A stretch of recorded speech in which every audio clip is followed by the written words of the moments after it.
Students, आप लोग देखना शुरू कर चुके हैं द केमिस्ट्री मंत्रा। आज आप लोगों के लिए मैं जो लेक्चर इस वीडियो लेक्चर में लेके आया हूं वो है alkyl halide versus aryl halide. यहाँ पर मैं एल्किल हैलाइड्स और एरिल हैलाइड की क्रियाशीलता की तुलना करूँगा।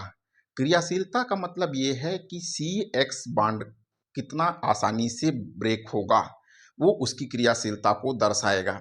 तो एल्किल या एरिल हैलाइड्स क्या होते हैं, आप मेरे पुराने लेक्चर्स को देख सकते हैं, जहां पर मैंने SN1 और SN2 रिएक्शंस और बेंजाइन रिएक्शंस के बारे में बताया है, जो कि एल्किल हैलाइड की मुख्य अभिक्रियाएं हैं। हम जानते हैं कि जो हैलोजन होता है वो कार्बन से सिंगल बॉन्ड के द्वारा सैचुरेटेड कार्बन से जुड़ा हुआ है एल्किल हैलाइड्स में, इसलिए सब्स्टिट्यूशन रिएक्शन उसमें प्राथमिकता से एल्किल हैलाइड्स में होती हैं।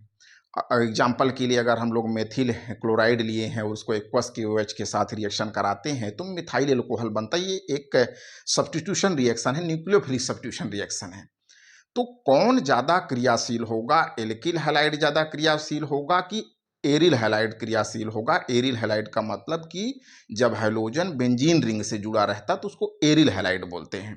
तो चलिए स्टार्ट करते हैं, समझने का प्रयास करते हैं कि इन दोनों में कौन ज़्यादा क्रियाशील होगा।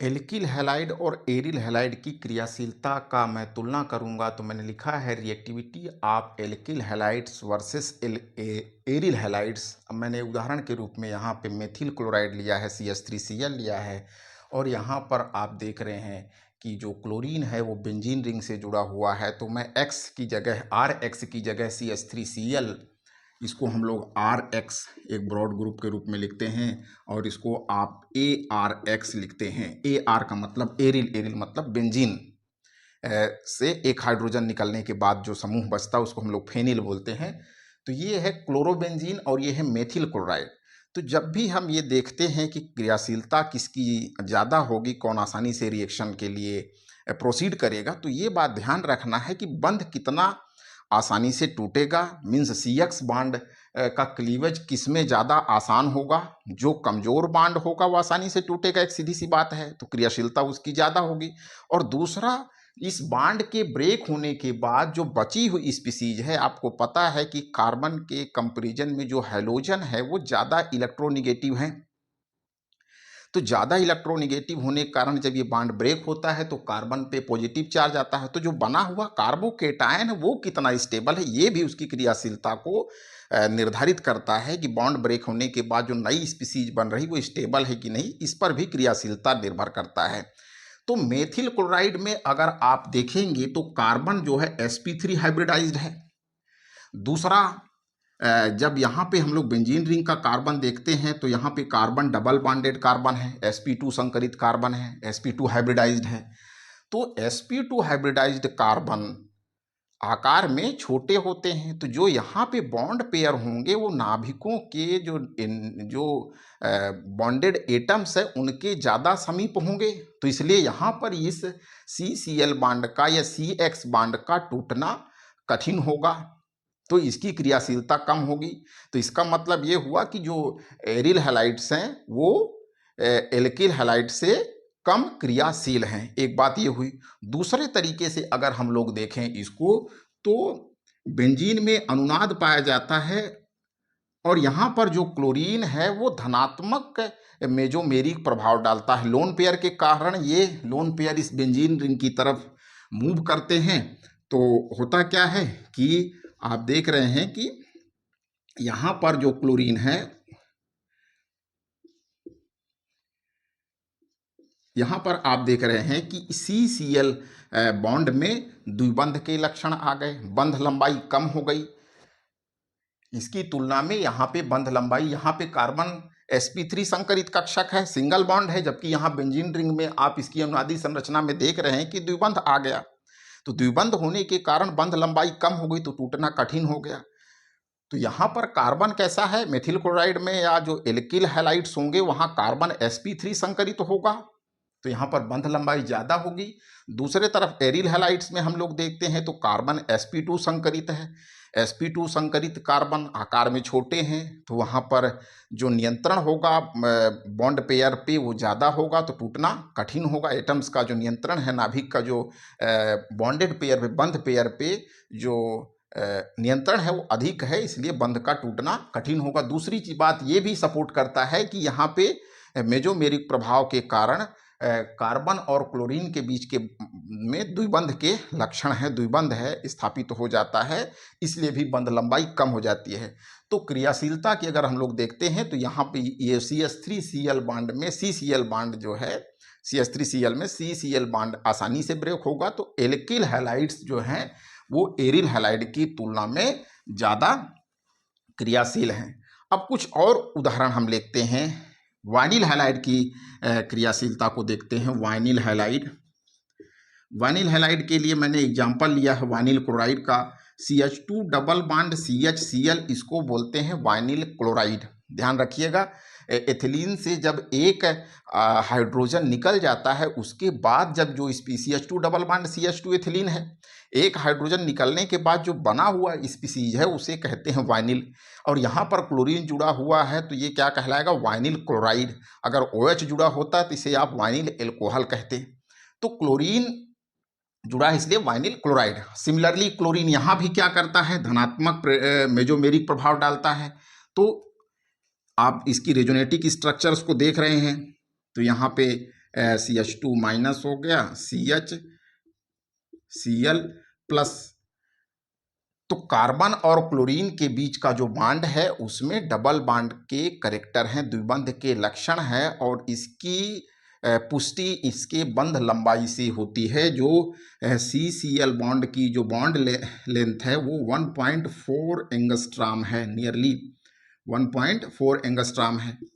तो सिंगल बॉन्ड जब रहता है तो 1.54 एंगस्ट्राम रहता है, और डबल बॉन्ड के कारण या अनुनाद के कारण इन दो अनुनादी संरचनाओं का मिश्रण है वाइनिल क्लोराइड की संरचना, तो बंध लंबाई कम हो गई। इसलिए ये जो बॉन्ड है CCl बॉन्ड है यहाँ पर वो आसानी से ब्रेक नहीं होता। तो जो एल्किल हैलाइड की तुलना में वाइनिल हैलाइड की क्रियाशीलता कम हो जाती है। अब हम एलिल वर्सेस बेंजील देखते हैं। Allyl versus benzyl, allyl versus benzyl. आपको ध्यान रखना है कि एलिल क्या होता है।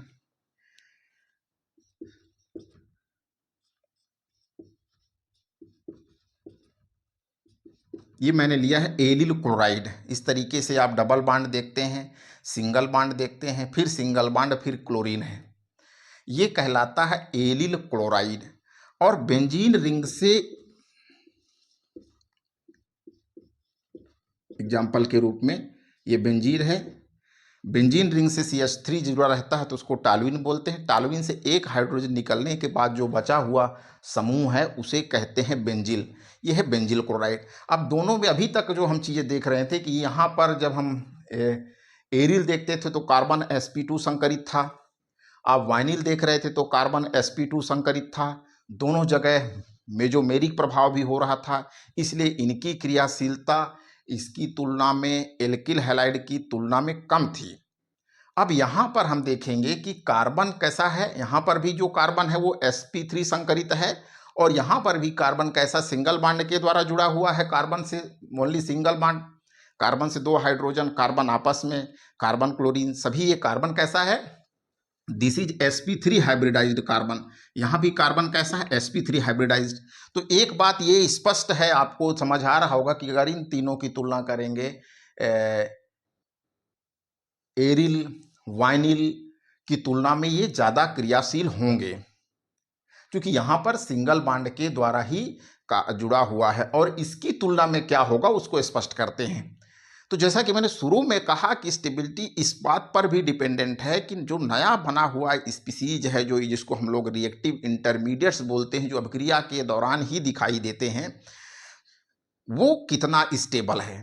तो जब यहाँ पर कार्बन और क्लोरीन के बीच का बॉन्ड ब्रेक होता है तो उस स्थिति में बन गया ये CH2 double bond CH2 plus, इसको बोलते हैं एलिल कार्बोकेटायन। ये एलिल क्लोराइड था, एलिल क्लोराइड, और इसको बोलेंगे आप एलिल कार्बोकेटायन।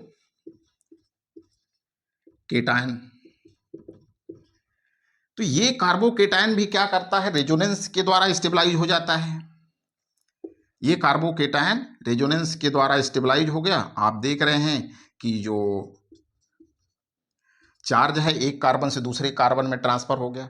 तो ये अनुनाद के ये जो बना हुआ जो कार्बोकेटायन था वो रेजोनेंस के द्वारा स्टेबल है, इसलिए इससे इसमें जाने की स्थिति बनेगी।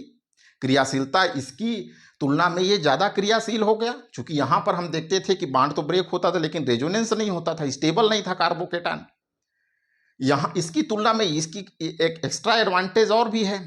एक अतिरिक्त जो पॉइंट ये गेन कर रहा है कि जब हाइड्रोजन टूट निकल रहा है तो उस स्थिति में जो कार्बोकेटायन है वो रेजोनेंस के द्वारा स्थायित्व को प्राप्त कर लेगा। जितना ज़्यादा रेजोनेंस होगा कार्बोकेटायन की स्टेबिलिटी उतना ही अधिक होगी। इसी तरीके से यहाँ पर हम लोग देखें, बेंजील क्लोराइड को देखें तो बेंजील क्लोराइड में भी, बेंजीन में इस तरीके से 3 अल्टरनेट डबल बॉन्ड्स हैं। अब क्लोरीन के अलग होने के बाद जो कार्बोकेटायन बना बेंजील कार्बोकेटायन, बेंजीन में और ज़्यादा रेजोनेंस होता है। तो आप देख रहे हैं कि इस तरीके से जो कार्बन का पॉजिटिव चार्ज है वो बेंजीन रिंग में चला गया।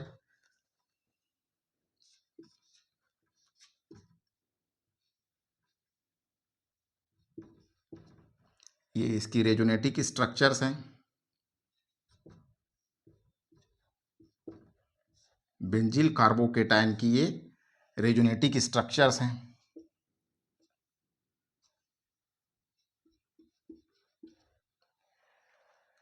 तो सबसे ज़्यादा जो क्रियाशील होगा इन सभी एग्जाम्पल्स में, वो सबसे ज़्यादा क्रियाशील हो गया बेंजील। चूँकि एक तो कार्बन क्लोरीन का बॉन्ड ब्रेक होने के बाद जो कार्बोकेटायन है वो ज़्यादा स्थायी है, इसलिए एक इसकी क्रियाशीलता सबसे अधिक होगी। तो अगर रिएक्टिविटी को ऑर्डर में देखूं, अगर मैं पूरे लेक्चर को अगर समराइज करूं रिएक्टिविटी के बेस पे, तो सबसे ज़्यादा जो स्टेबल होगा वो होगा बेंजील कार्बोकेटायन। तो रिएक्टिविटी सबसे ज़्यादा किसकी हो जाएगी, बेंजील हैलाइड की जो रिएक्टिविटी होगी सबसे ज़्यादा होगी। फिर दूसरे नंबर पे आ जाएगा एलिल हैलाइड, तीसरे नंबर पे आएगा मेथिल हैलाइड, एल्किल हैलाइड आप लिख लीजिए इसमें पे एल्किल हैलाइड, और फिर आएगा वाइनिल हैलाइड, और सबसे जो लीस्ट रिएक्टिव होगा वो होगा एरिल हैलाइड। तो ये रिएक्टिविटी का ऑर्डर है। सबसे ज़्यादा रिएक्टिव है बेंजील हैलाइड, उससे कम रिएक्टिव हुआ एलिल हैलाइड, फिर आ गया एल्किल हैलाइड, फिर आया वाइनिल हैलाइड, फिर आया एरिल हैलाइड। तो ये रिएक्टिविटी का बढ़ता हुआ क्रम है। ये जो टॉपिक आज मैंने लिया ये बहुत ही इम्पोर्टेंट टॉपिक है। कंपटीशन में भी, कॉम्पिटिटिव एग्जाम्स में भी इस तरीके की रिएक्टिविटी ऑर्डर्स पूछे जाते हैं। और दूसरा जो यूनिवर्सिटी एग्ज़ाम्स होते हैं, बोर्ड एग्ज़ाम्स होते हैं, वहाँ पर भी इस तरीके के रिएक्टिविटी ऑर्डर्स से संबंधित क्वेश्चंस आते हैं। यदि आप